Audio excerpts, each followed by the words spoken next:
नमस्कार, स्वराज एक्सप्रेस देख रहे हैं आप और मैं मुस्कान साहू। कुशाभाऊ ठाकरे सभागार में भोपाल में आयोजित संपूर्णता अभियान सम्मान समारोह में सीएम डॉक्टर मोहन यादव पहुंचे हुए। देखिए कार्यक्रम से सीधी तस्वीरें। उत्साहवर्धन कर रहे हैं और 8 बार अलग से व्यक्तिगत उनने इन सारी बातों के लिए मार्गदर्शन किया है। मैं आज के इस अवसर पर केवल इतना ही कहना चाहूंगा, आपके इस माध्यम से माननीय रोहित कुमार जी, माननीय रमेश चंद्र चौधरी जी और हमारा नीति आयोग और जिस ढंग से सारे विभाग के लोगों ने काम किया है, अभी हमारे जितने आपने लोगों को सम्मानित कराने का अलग अलग अवसर दिया, मैं उसका भी हमने अपने टीम वर्क के आधार पर मैदानी अफसरों की ड्यूटी में भी यही निगाह देने का प्रयास किया है कि जिनमें क्षमता है, योग्यता है, उनको पूरा मौका दे रहे हैं, उनसे अपेक्षा कर रहे हैं कि हम आपकी सारी चीज़ों का अनुकूलता देने के साथ इस बात का भी निगाह रख रहे हैं कि हाँ, आप जाइए मैदान में काम करिए, अच्छा काम करोगे तो पूरी तौर पे सरकार आपके साथ है, लेकिन कहीं आपके काम के मामले में कमी आती है तो सरकार आपको देख रही है, सरकार अवॉइड नहीं कर रही है। सरकार की हमारी सबकी प्रतिबद्धता है कि हम अपने किए कामों के आधार पर देश में मध्य प्रदेश को नंबर 1 की स्थिति में लाएं। इसलिए उस ठोस योजना पे हम लोग धीरे धीरे काम कर रहे हैं। कुछ और बदलाव भी किए, जैसे एग्रीकल्चर ग्रोथ रेट की बात में हमने कहा कि हमारा बड़े पैमाने पर 95% अभी हमारी कृषि उत्पादकता में हमारा केवल 5% ही फूड प्रोसेसिंग हो रहा है। तो फूड प्रोसेसिंग पे भी हम बढ़ावा लगातार दे रहे हैं कि इस दिशा में हम कैसे अपने उत्पाद को ग्राहक तक पहुंचा दें। इस प्रकार से क्या क्या हो सकता है, आपका मार्गदर्शन भी चाहिएगा, हम उसमें और कैसे बढ़े, हमारी कमी क्या है, हमको क्या देखना चाहिए। हम अपने एक तरह से जितने अच्छे प्रकार से काम कर रहे हैं, लेकिन आपका दायरा बड़ा है, आप पूरा देश देख रहे हैं, ऐसे में हम आपसे भी अपेक्षा करते हैं आपका मार्गदर्शन हमको उस रूप में भी मिले।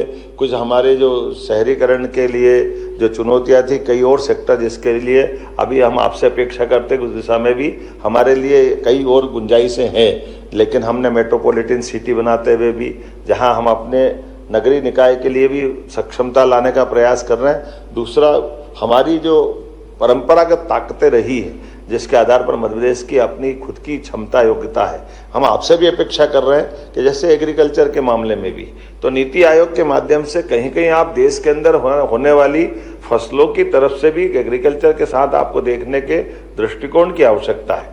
जैसे उदाहरण के लिए जब हम अपनी कोदो कुटकी जैसी ग्रामीण अंचल की, आदिवासी अंचल की फसल को MSP पे देने जाते हैं तो भारत सरकार के पास एग्रीकल्चर डिपार्टमेंट में इस फसल को उपार्जन के लिए कोई गुंजाइश नहीं, यहाँ तक कि इसका नाम का भी दस्तावेजीकरण नहीं। तो मुझे लगता है कि इससे जब एग्रीकल्चर के इस सेक्टर के आधार पर देखें तो पूरे देश में भी ऐसी और कितनी क्रॉप होती है। और ये हम जानते हैं कि मिलेट्स से आज के समय में इनका अत्यंत महत्व भी है। तो मैं मान के चलता हूं कि ये केवल एक नहीं, ऐसे कई सेक्टर, जैसे अब कुछ अनावश्यक खर्चे भी होते हैं जिसमें हमने सुधार किए।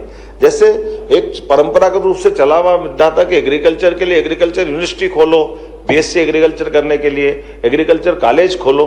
तो हमने कहा इसकी क्या आवश्यकता है। 2020 की शिक्षा नीति माननीय प्रधानमंत्री जी ने जो दी है कि बहुउद्देशीय विषयों को पढ़ाने के लिए विश्वविद्यालय समर्थ होना चाहिए, हमने इसको लागू करते हुए हमारे 16 सरकारी विश्वविद्यालय में 10 में BSc एग्रीकल्चर कृषि संकाय के आधार पर खोल दिए, ताकि हमारे बड़े पैमाने पर एग्रीकल्चर के प्रति जब हम बदलाव की बात करते हैं तो परंपरागत खेती के आधार पर भी या आम समाज में भी हमको शिक्षित बच्चे भी चाहिए जिनको अपने जैसे बड़े पैमाने पर हमारा ग्रामीण आधारित पूरा राज्य का रकबा है।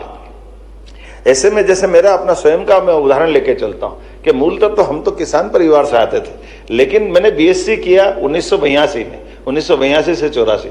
लेकिन मेरे घर पे जाकर के मैं अपने किसान की तरफ से अगर निगाह से देखता हूं तो मेरे खेत में मेरी पढ़ाई का कोई योगदान नहीं था। तो मुझे लगता है कि जब पढ़ने के बाद हमारी पढ़ाई का अगर अपने घर में भी उपयोग नहीं हो तो फायदा क्या है। नौकरी जरूरी नहीं, लेकिन BSc एग्रीकल्चर करने से कम हमारी खेती तो हम अच्छे से प्रकार से कर सकते हैं, ऐसे हार्टिकल्चर से लेकर सभी सेक्टर में। तो ये हमारे, मुझे लगता है कि देश के अंदर बाकी सेक्टर में भी ये दे सकते हैं, ऐसे हेल्थ के सेक्टर में भी।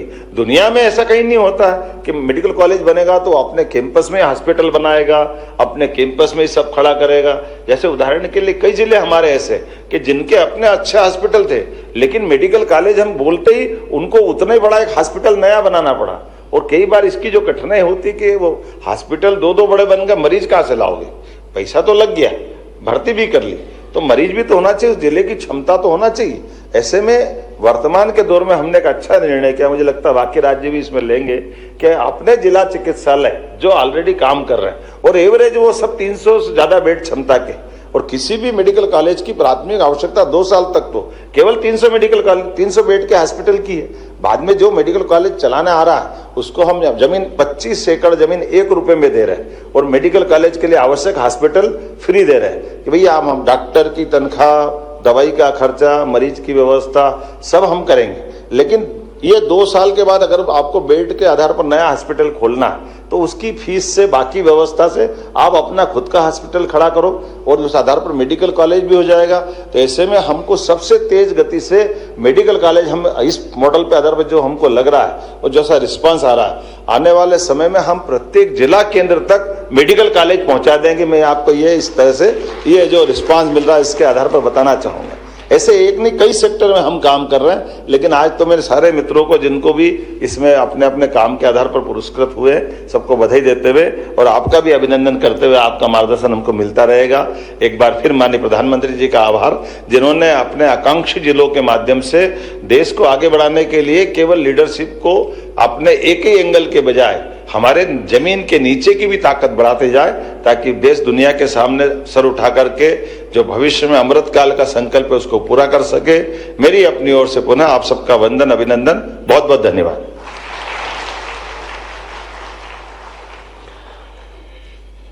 बहुत बहुत धन्यवाद माननीय मुख्यमंत्री जी, आपके इस सारगर्भित उद्बोधन के लिए, आपके पधारने, मार्गदर्शन, मध्य प्रदेश के जिलों को पुरस्कृत करने के लिए भी आपका विनम्र आभार। सदस्य नीति आयोग आदरणीय प्रोफेसर रमेश चंद जी का विनम्र आभार। हमारे बीच में उपस्थित माननीय मंत्री महोदय सर्वश्री विश्वास कैलाश सारंग जी, आदरणीय चैतन्य कुमार कश्यप जी, प्रभारी मंत्री भोपाल, तथा आदरणीय श्रीमती कृष्णा गौड़ जी का, कार्यक्रम में शामिल रहे माननीय विधायकगण श्री रामेश्वर शर्मा जी तथा श्री भगवान दास सबनानी जी का, मुख्य सचिव महोदय श्री अनुराग जैन जी का, दिल्ली से पधारे आदरणीय श्री रोहित कुमार जी का, सभी के प्रति विनम्रता पूर्वक हम आभार ज्ञापित कर रहे हैं। और यहां से चलने से पहले एक विनम्र आग्रह कि आप सभी दोपहर के भोजन पर आएं और हमें ज्वाइन करें।